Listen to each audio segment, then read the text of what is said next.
আসসালামু আলাইকুম ওরহমতুল্লাহি ওয়া বারাকাতুহু। আলহামদুলিল্লাহি ওয়াহদা ওয়াসসালাতু ওয়াসসালামু আলা আবদিহিল মুস্তাবা আল মুস্তাফা ওয়া আলা আলিহি ওয়া সাহবিহি রশাদা। প্রিয় দর্শক, সওয়াল জবাব অনুষ্ঠান থেকে স্বাগত জানাচ্ছি। দেশ কিংবা প্রবাস যে যেখান থেকে আমাদের প্রশ্নোত্তরের অনুষ্ঠান দেখছেন, আশা রাখি ভালো আছেন। আমরা দোয়া করি আল্লাহ তাআলা আপনাদের সবাইকে সব জায়গায় সবচেয়ে ভালো রাখুন। দর্শক, আজও আমরা কিছু প্রশ্নের জবাব দেব।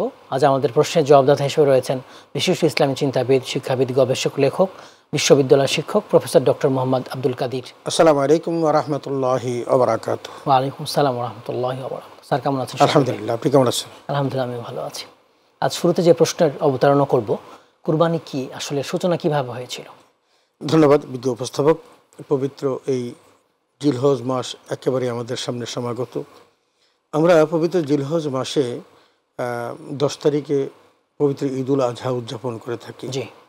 বিশ্ব মুসলিম যে যেখানে থাকুক, জিলহজ মাসের 10 তারিখে মহাসমারোহে পশু জবের মধ্য দিয়ে তারা কোরবানি উৎসব পালন করে থাকে। এই কোরবানি সম্পর্কে রাসূল আকরাম সাল্লাল্লাহু আলাইহি ওয়াসাল্লামকে সাহাবায়ে কেরাম যখন জিজ্ঞেস করলেন, মা হাদিহিল আদাহি ইয়া রাসূলুল্লাহ, হে আল্লাহ রাসূল, কোরবানি কি জিনিস? তো নবীজি সাল্লাল্লাহু আলাইহি ওয়াসাল্লাম তখন বললেন, সুন্নাত আবিকুম ইব্রাহিম, এটা তোমাদের বাবা ইব্রাহিম আলাইহিস সালামের সুন্নাহ। তারা পাল্টা প্রশ্ন করে, ফামা লানা ফিহা ইয়া রাসূলুল্লাহ, হে আল্লাহ রাসূল, এর মধ্যে আমাদের জন্য কি আছে, কি লাভ? তার মানে এটা ইব্রাহিম সালামের সুন্নাত, কিন্তু আমরা কেন পালন করব? তো নবীজি বললেন, লিকুল্লি শাআরাতিন হাসানা, তোমাদের জন্য প্রত্যেকটি ফসমের বিনিময়ে সওয়াব নিহিত আছে। আল্লাহু আকবার। তার মানে কোরবানি এমন একটা ইবাদত, এটা দিনের মান্যতা, আল্লাহর নির্দেশ এবং কোরআন সুন্নাহ মোতাবেক একটা ইবাদত। জি জি। এটা কোনো রসম রেওয়াজের কাজ নয় যে আমি ইচ্ছা করলে করলাম, না করলে করলাম না, এমনটি না। আল্লাহ রাব্বুল আলামিন যাকে সামর্থ্য দিয়েছেন তাদের উপর এই কোরবানি করা ওয়াজিব। জি। একজনের সামর্থ্য আছে, অন্য একজন কি করবে, সে কোরবানি করবে এমনটি না। এবং সামর্থ্য থাকা সত্ত্বেও কেউ যদি কোরবানি না দেয়, রাসূল আকরাম সাল্লাল্লাহু আলাইহি ওয়াসাল্লাম তার সম্পর্কে খুব কঠিন হুঁশিয়ারি উচ্চারণ করেছেন। নবী সাল্লাল্লাহু আলাইহি ওয়াসাল্লাম বলেছেন, মান কানা লাহু সাআতুন ওয়া লাম ইউদাহি ফালা ইয়াকরুবান্না মুসাল্লানা, সামর্থ্য থাকা সত্ত্বেও যে কোরবানি না দেয় সেজন্য আমার ঈদগাহের কাছেও না আসে। এখন ঈদগাহের কথাটা কেন আসলো? আসলে এই কারণে, কারণ কোনো ব্যক্তি যদি কোরবানি দেয় তাহলে তাকে সর্বপ্রথম যে দায়িত্বটি পালন করতে হয় সেটা আল্লাহর জন্য নামাজ পড়তে হয়। জি। সূরা কাউসার আমরা তেমনটি দেখেছি, আল্লাহ তাআলা বলেছেন, ফাসল্লি লিরাব্বিকা ওয়ানহার, যে আপনি আপনার রবের জন্য সালাত কায়েম করুন, অতঃপর কোরবানি করুন। এই জন্য শরীয়তের বিধান তাই, কেউ যদি কোরবানি দেয় সে আগে নামাজ পড়বেন, তারপর কোরবানি করবেন। যদি তিনি নামাজ না পড়ে কোরবানি দেন তাহলে সেটা তার গোশত খাওয়া হবে, কোরবানি হবে না, আবার করতে হবে। তো এখন কোরবানির এই সূচনা কোত্থেকে? হযরত ইব্রাহিম আলাইহিস সালাম এবং তার ছেলে ইসমাইল থেকেই কিন্তু এই কোরবানির সূচনা। আমরা জানি যে হযরত ইব্রাহিম আলাইহিস সালামকে আল্লাহ তাআলা অনেক রকমের পরীক্ষা করেছেন, এবং সেই পরীক্ষার কথাটি আল্লাহ তাআলা আমার নবীকেও জানিয়েছেন। এভাবে জানিয়েছেন, ওয়াইদ ইবতালা ইব্রাহিম রাব্বুহু বিকালিমাত ফাতাম্মাহুন্না। নবীজিকে বললেন, আপনি স্মরণ করুন সেই সময়ের কথা যখন আল্লাহ তাআলা বিভিন্নভাবে অনেকগুলো পর্যায়ে হযরত ইব্রাহিম আলাইহিস সালামকে পরীক্ষা করেছিলেন, ফাতাম্মাহুন্না, এবং প্রত্যেকটি পরীক্ষায় তিনি গোল্ডেন প্লাস পেয়েছিলেন। তার মানে 100% তিনি উত্তীর্ণ হয়েছিলেন। তো সেই পরীক্ষাগুলো একটার পর একটা আল্লাহ করতে করতে তাকে এমন এক পরীক্ষার মধ্যে ফেললেন যে 86 বছর বয়সে তিনি একটি সন্তান লাভ করলেন, নাম হলো ইসমাইল। এবং এই সন্তান বড় হবে, তাকে বাবা ডাকবে, তার সাথে চলবে, তাকে সহযোগিতা করবে, যেটা ভবিষ্যতে করেছিল। জি জি। তো এমন একটা সন্তানকে আল্লাহ তাআলা কি করলেন, মাত্র 3-4 বছর বয়স আল্লাহ নির্দেশ দিলেন তাকে জবাই করার জন্য। ইব্রাহিম আলাইহিস সালাম তিনি তার ছেলেকে সাজিয়ে গুজিয়ে একদম মিনার প্রান্তরে, আজকে যেখানে হাজী সাহেবগণ গিয়ে পশু কোরবানি করেন, এটা একটা অনুষঙ্গ, এটা হলো ওয়াজিব কাজ। কোরবানি করতে হয়, কোরবানি করে মাথা মুন্ডন করতে হয়, জামারাতে পাথর নিক্ষেপ করে কোরবানি করে তারপরে মাথা মুন্ডন করা, এই পরপর 3টা ওয়াজিব একই সময়ে। যাই হোক, সেখানে তিনি নিয়ে গেলেন। নিয়ে যাওয়ার পর ছেলেকে প্রস্তাব দিলেন, ইয়া বুনাইয়া ইন্নী আরা ফিল মানামি আন্নী আযবাহুকা ফানজুর মাযা তারা, হে ছেলে, হে বৎস, আমি স্বপ্নে দেখেছি তোমাকে কোরবানি করা, তোমার মতামত কি? আল্লাহু আকবার। ছেলেকে প্রস্তাব করতেছেন যে আমি তোমাকে কোরবানি করার স্বপ্ন দেখেছি, স্বপ্ন আদিষ্ট হয়েছে, তোমার মতামতটা কি? আল্লাহু আকবার। হযরত ইসমাঈল আলাইহিস সালাম তার বাবাকে জবাব দিলেন, যদিও তিনি শিশু, বয়সটা কিন্তু কম, এই জন্য আমরা অনেক সময় বলি তার জবাবটা দেখেই বোঝা গেল তিনি পরবর্তীতে নবী হবেন। কারণ একটা কথা আছে, আল নাবিয়্যু নবিয়্যুন আল মুকাররাম সাবিয়্যান, নবীরা নবী যদিও তারা শিশু। ইব্রাহিম আলাইহিস সালামের প্রশ্নের উত্তরে ইসমাঈল যে জবাবটা দিয়েছিলেন এটা নবী সুলভ জবাব। তিনি বলেছেন, ইয়া আবাতিফ আল মা তুমার সাতাজিদুনি ইনশাআল্লাহু মিনাস সাবিরিন। আল্লাহু আকবার। বলেন, হে বাবা, তুমি যা স্বপ্নাদিষ্ট সত্যর বাস্তবায়ন করো, তুমি আমাকে ধৈর্যশীল পাবে।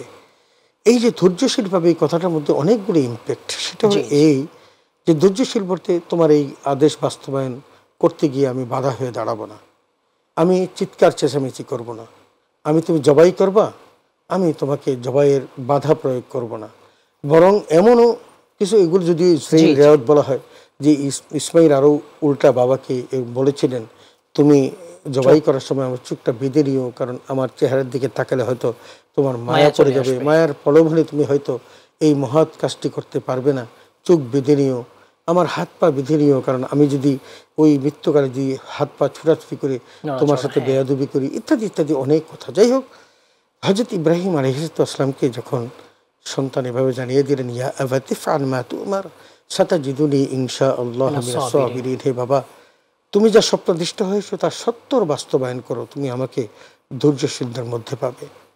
হযরত ইব্রাহিম আলাইহিস সালাম ছেলেকে কাত করে শোয়ালেন, নিজে হাতে ছুরি নিলেন, জবাই হবেন, জবাই করবেন, দুজনের মধ্যেই একেবারে কম্বিনেশনটা চমৎকার।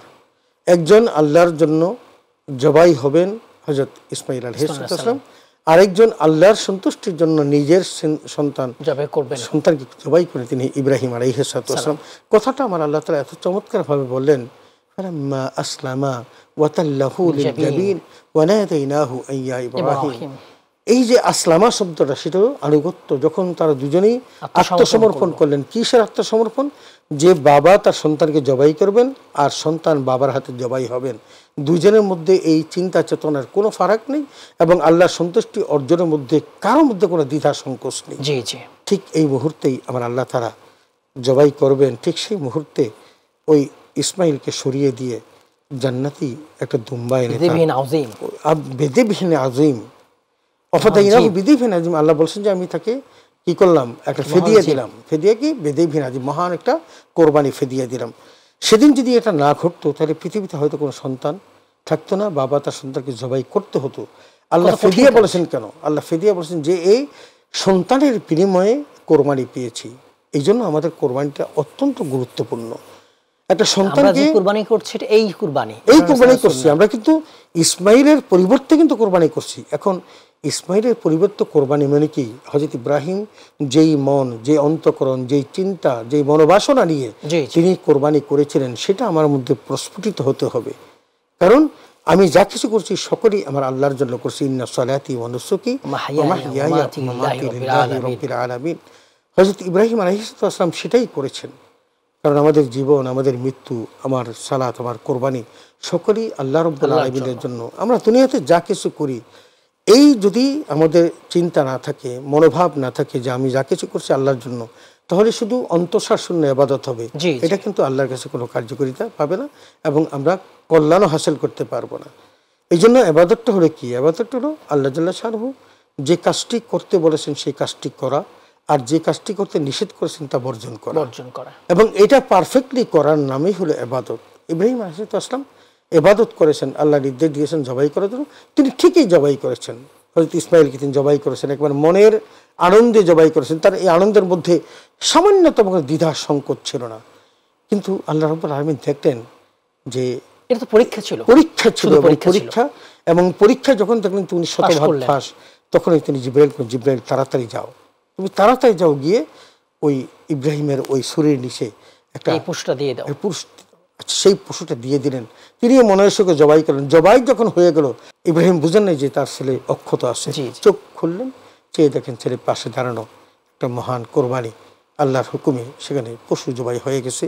সেই থেকে শুরু করেই কিন্তু আমরা আজও কোরবানি করে যাচ্ছি। এই জন্য আবার আদম আলাইহিস সালাম দুই ছেলেও কোরবানি করেছে, প্রাচীন এক ইতিহাস। না, এটা হচ্ছে ইতিহাস, তো সেই আদম থেকে শুরু হয়েছে, অনেকেই কোরবানি করেছেন। তবে আমরা যে কোরবানি করি সেই কোরবানির মধ্যে আর ওই কোরবানির মধ্যে একটু পার্থক্য ছিল, ভিন্নতা ছিল। কিন্তু এই কোরবানির মধ্যে কিন্তু ইব্রাহিম আলাইহিস সালামের মন আমরা যে কোরবানি করছি তার মধ্যে থাকতে হবে। এই জন্য পশু কেনার আগেই কিন্তু আমাদেরকে ওই ব্যাপারে একদম মন, অন্তঃকরণ সবকিছু আমাদের একদম নিষ্কলুষ করে নিয়তকে পাকা পক্ষত করেই কিন্তু আমাদের বাজারে গিয়ে একটা হৃষ্টপুষ্ট হাসানতা। এই যে কুরবানি, এটা আমরা ভাগে করতে পারবো কিনা, আর ভাগে করতে পারলে এটা জোর বেজোর হলে কোনো সমস্যা আছে কিনা? আসলে কোরবানি এটা তো ফরজ কাজ, তবে কোরবানি তো বিভিন্ন ধরনের পশু দিয়ে করা যায়। তবে আমরা যদি গরু, মহিষ এবং উট এই তিনটা যে বড়গুলো গরু, মহিষ, উট এই তিনটা পশু দিয়ে যদি আমরা জবাই করে দিই, কোরবানি দিই, তাহলে কিন্তু 7 নাম পর্যন্ত দেওয়া যায়। 7 নাম পর্যন্ত শব্দটা হলো এরকম, তার মানে এমন নয় যে 8 করা যাবে। 7-এর নিচে যদি আপনি 6 করেন, 5 করেন, 4 করেন, 3 করেন, তাতে কোনো সমস্যা নেই। 7 পার হতে পারবে না। এবং কোরবানি করা শরীকে করে যায়, তুমি সাবধান, কিন্তু আপনি যাকে শরীক হিসেবে নির্বাচন করবেন এই ভদ্রলোকের আয়, তার মন, তার নিয়ত, তার সবকিছু পারফেক্ট আছে কিনা দেখতে হবে। শরীয়তের বিধান হলো যাদেরকে শরীক নেওয়া হয়, এই শরীকদের মধ্যে 7 জনের মধ্যে যদি একজনেরও এই পয়সার মধ্যে হালালিয়ত না থাকে, হারাম থাকে, প্রত্যেকের কোরবানি কিন্তু নাজায়েজ। প্রত্যেকটা ইবাদতের জন্য হালাল জীবিকা লাগবে, সত্য, কারণ প্রতিটি ইবাদতের পূর্বশর্ত হালাল উপার্জন, হালাল উপার্জন ছাড়া কোনো ইবাদত আল্লাহর দরবারে কবুল হবে না। সুতরাং আমাদের দেশে এখন যে রসম রেওয়াজ আমরা যেটা করার চেষ্টা করি বা যেটা আমাদের শেষে প্রচলিত হয়ে গেছে, আমরা একদিকে হারামও খাই, আবার ইবাদতও করি। আপনি অনেককে দেখবেন যে তাদের কপালে দাগ পড়ে গেছে, একেবারে বিভিন্ন ত্রিভুজের মতো দাগ, কিন্তু ফাইল তার কিন্তু ঘুষ ছাড়া চলে না। তিনি তার কাছে যে দাড়িও রাখছেন, বড় বড় দাড়ি, এত লম্বা দাড়ি, কিন্তু ঘুষও খাচ্ছেন, ভাবে যে আমি এদিক দিকে আমি পাপ করতেছি, ওই দিক দিয়ে নামাজ পড়তেছি, দুইটা কাটাকাটি হয়ে যাবে। আল্লাহ নাউযুবিল্লাহি মিন যালিক, এটা কোনোভাবেই সম্ভব না। এইজন্য হারাম মালের সাদাকাও হবে না, আল্লাহ কবুল করবেন না। আপনি যাকাত যদি দেন, সেই যাকাত যদি হারাম মাল দ্বারা হয় তাহলে হবে না। আপনার ঠিক তেমনি এই সাদাকা বা কোরবানি এই সকল কিছুই যদি হারাম মাল দ্বারা করেন তাহলে সেটা আল্লাহ দরবারে কবুল হবে না। তো সুতরাং আমরা যদি জোরে দেই তাতেও জায়েজ আছে, বেজোর দেই তাতেও জায়েজ আছে, তবে সর্বোচ্চ 7 নাম পর্যন্ত শরীকানা ব্যবহার করা যায়। জি, আমরা মনে রাখবো বড় পশুগুলো, যে বড় পশু, ছোট দুম্বাইগুলো তো হবে না, আবার কোনোদিন ভেড়াইগুলো তো হবে না, কোনো অবস্থায় সম্ভব না। জি হাসানতা, পরের প্রশ্নে আমরা যাব। এই যে আমরা যখন জবেহ করব, সেটা একক হতে পারে বা শরীকানা হতে পারে, তো সেই ক্ষেত্রে আমাদের এই যে তালিকা, এই নামগুলো বলতে হবে কিনা? আসলে এই বিষয়টা নিয়ে আমাদের দেশে একটা রুট লেভেল থেকে শুরু করে হাই লেভেল পর্যন্ত আপনি যদি বড় লোকের বাড়িতেও যান, তবু দেখবেন যে হাতে করে একটা তালিকা নিয়ে ঘুরছে। আর ইমাম যখন ওই কোরবানি করার জন্য হুজুর যখন আসে, তখন তাকে তালিকা ধরিয়ে দেওয়া হয় এবং সেই তালিকা হুজুরই কেন কোরবানি করবে, কেন কোরবানি করবেন না? কিন্তু কোরবানির নিয়মটা তো নিজে করা, মহিলারাও পারবে, নিজে কোরবানি করেছে। হযরত ফাতেমা যাহরা রাদিয়াল্লাহু আনহাকে রাসূল সাল্লাল্লাহু আলাইহি ওয়াসাল্লাম কোরবানির সময় পাশে রেখেছেন, বলছেন তুমি দাঁড়িয়ে থাকবে, কারণ তোমার নামে কোরবানি হচ্ছে, তোমার নামে মানে তোমার পক্ষ থেকে কোরবানি হচ্ছে। তো আমরা তো পক্ষ থেকে কোরবানি দিচ্ছি, তো যার পক্ষ থেকে দেওয়া হয় তিনি সামনে থাকবেন, এমনকি পারলে তিনি নিজেই কোরবানি করবেন এবং মসনুন তরিকাতে কোরবানি করবেন। এখন এই যে নামের যে তালিকা থাকা হয়, এই নামের তালিকা কোনোভাবেই পাঠ করা এটা শরীয়ত সম্মত না, বা এরা করেও না। তবে একটা জিনিস আমি আপনার মাধ্যমে আমাদের দর্শক শ্রোতাদের জানিয়ে দিতে চাই, যে আপনার নামটা কিন্তু লিপিবদ্ধ হয়ে গেছে, নিয়তের মধ্যে চলে আসছে। যেদিন আপনি পশু কিনতে গেলেন সেদিনই কিন্তু আপনি ডিসাইড করে গেছেন কার কার নামে আপনি পশুটি কোরবানি দিবেন, কারা কারা ভাগে আছে। আমাদের আরেকটা আপনার মাধ্যমে আরেকটা জিনিস বলে দিতে চাই, সেটা হলো আমাদের দেশে কিছু কিছু মানুষের কোরবানির পশু কিনে নিয়ে আসে, আনার পর তারপরে ভাগ খোঁজে। শরীয়তে কোনোভাবেই এটা জায়েজ নেই, কারণ আপনি পশু কেনার পূর্বেই কিন্তু আপনি কি করতে হবে, আপনার শরীকরা নিয়ত পারফেক্ট করতে হবে, তারপরে আবার 1-2 জনকে বাড়াবেন। এটা হলো একেবারে অজ্ঞতার কারণে করা হচ্ছে। সুতরাং একদিকে যেমন এটাও করা যাবে না, অন্যদিকে কারণ নাম সংযুক্ত করা এবং নামগুলো তেলাওয়াত করে জবাই করা এটারও প্রয়োজন হবে না, কারণ আপনি যেই নামের জন্য এই পশু কিনে নিয়ে এসেছেন সেই নামগুলো কিন্তু অলরেডি আপনার নিয়তের মধ্যে চলে আসছে। এখন শুধু হুজুর আসবেন, বা আপনি নিজেই করবেন, বিসমিল্লাহি আল্লাহু আকবার বলে জবাই দিবেন। তবে এতটুকু আপনাকে বলতেই হবে, বিসমিল্লাহ আল্লাহু আকবার, আল্লাহর নাম যদি আপনি না বলেন তাহলে কিন্তু কোরবানি হবে না। সুতরাং এই নামটা জবাই করতে হবে। তবে শরীয়তে এতটুকু হযরত ইমাম আবু হানিফা রাহিমাহুল্লাহ বলছেন যে মুসলমান কেউ যদি জবাই করেন তার জবানে সবসময় বিসমিল্লাহ থাকে, যদি কোনো ভুলে গেলে হয়ে যাবে, যদি কোনো ক্রমে যদি ভুলেও যান তবুও কিন্তু তার জবাইটা হয়ে যাবে ইনশাআল্লাহ। তবে ইচ্ছা করে ছাড়বেন না, অবশ্যই ইচ্ছা করে কোনোভাবেই ছাড়বেন না। এবং যারা যারা জবাই করতেছেন এদের কারো যে কোনো একজন যদি ইচ্ছা করে বাদ দিয়ে দেন তাহলে কিন্তু সমস্যা হয়ে যাবে। জি, ভুলে গেছেন সেটা ভিন্ন জিনিস। হাসান, তারপরে প্রশ্নে যাব। এই যে ভাগা কুরবানি করা হলো, এখন গোশত বন্টন, এটা কতটা সতর্ক থাকতে হবে? কম বেশি করার সুযোগ আছে কিনা? হয়ে গেলে কুরবানি হবে কিনা?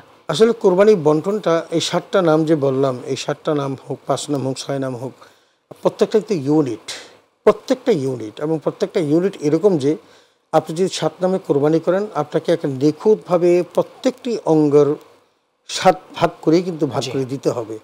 একজন ধরেন একজনের আছে 4 নাম, আরও সে 3 জনকে শরীক নিয়েছেন। এখন তিনি বললেন যে আমি তো একাই 4 নাম, তো কলজাটা আমি নিয়ে যাই, গুদ্দাটা আমাকে দিই, এই সমস্ত মন গড়া কোনো ভাগ চলবে না। আপনি প্রত্যেকটা অঙ্গকে কলিজাকেও 7 ভাগ করতে হবে, গুদ্দা 7 ভাগ করতে হবে, মগজ 7 ভাগ করতে হবে, সব কিছু 7 ভাগ করেই প্রত্যেককে একদম স্যাটিসফাইড করে ভাগ করে দিতে হবে, বুঝিয়ে দিতে হবে। এখানে কোনো কম বেশি করার কোনো সুযোগ নেই। শুধু এটা না, আপনি টাকার ক্ষেত্রে কম বেশি করার সুযোগ নেই। এটা কিন্তু আমাদের সমাজে অনেক সময় ভাই ভাই যখন করে, একজন গরিব আছেন, আরেকজন ধনী আছেন, তিনি সবার টাকা দেন, আরেকজন মনে করেন যে ঠিক আছে 7,000 টাকা ভাগ পড়ছে, আমি 5,000 টাকা দিই, তো 5,000 টাকা দিয়ে তিনি কোরবানির অংশ, এটা কোনোভাবেই জায়েজ নাই, তাহলে কিন্তু কোরবানি হবে না। এমনটা যদি কোনো পরিবারে করেন তাহলে কিন্তু কোরবানি হবে না। এটা হলো 5,000 টাকা তিনি তার ভাইকে দিতে পারেন যে ভাই আমি এতটুকু শরীক হলাম, তোমার নামেই হোক, তোমার পক্ষ থেকেই কোরবানিটা হোক, কিন্তু আমি তোমার সাথে এটা শরীক হলাম। কিন্তু তিনি যদি একটা ইউনিট দাবি করেন তাহলে ওনাকে কিন্তু ঠিক যে পরিমাণ টাকা তার আসে খরচ, শুধু অতটুকু না, আপনার ওই যে মশলা কিনতে হয়েছে, আবার কোরবানির যারা জবাই করছেন তাদের টাকা দিতে হয়েছে, এই সকল কিন্তু পারিশ্রমিক পর্যন্ত সব আপনাকে 7 ভাগের 1 ভাগ বহন করতে হবে। আর যদি তা না হয়, আপনি শুধু দিলেন যে হ্যাঁ আমি 1 ভাগ দিলাম, তবে আমার 7,000 টাকা আসছিল, আমি 5,000 টাকা দিলাম, আর এটা দিয়ে আপনি কোরবানি দাবি করবেন, তাহলে কিন্তু কোরবানি কারোই হবে না। হাসান, আমাদের মূল্যবান সময় দিয়েছেন, জাযাকুমুল্লাহ খাইর। ধন্যবাদ আপনাকে, ধন্যবাদ মাই টিভি সকল কলা কুশলীকে, এবং যারা এই সুন্দর কথাগুলো বলার এই প্ল্যাটফর্মটি তৈরি করেছেন, আল্লাহ তাদের হায়াতে বারাকা দান করুন, জাযায়ে খায়ের দান করুন। আমিন আমিন। দর্শক, আপনারা এতক্ষণ দেখলেন সওয়াল জবাব অনুষ্ঠান। আজ আমরা অনেকগুলো কুরবানির সংক্রান্ত প্রশ্নের জবাব দিয়েছি। কুরবানি এটা ইসলামের শেয়ার নিদর্শন, এটা আর্থিক ইবাদত। এখানে আমরা আল্লাহ তাআলার কাছে বিনা শর্তে আনুগত্যের শিক্ষা পাচ্ছি। গরিবদের খাবারের ব্যবস্থা হয়ে যাচ্ছে, সাথে সাথে আল্লাহ তাআলার জন্য আমাদের ত্যাগ বিসর্জন দেওয়া, এই শিক্ষাটা পাচ্ছি। তাই আসুন, আমাদের যাদের সামর্থ্য আছে আমরা কোরবানি করি। আল্লাহ তাআলা আমাদের সবাইকে কোরবানি করতে তৌফিক দান করুন, আমাদের কোরবানি কবুল করুন। আমিন। আসসালামু আলাইকুম ওয়া রাহমাতুল্লাহি ওয়া বারাকাতুহু।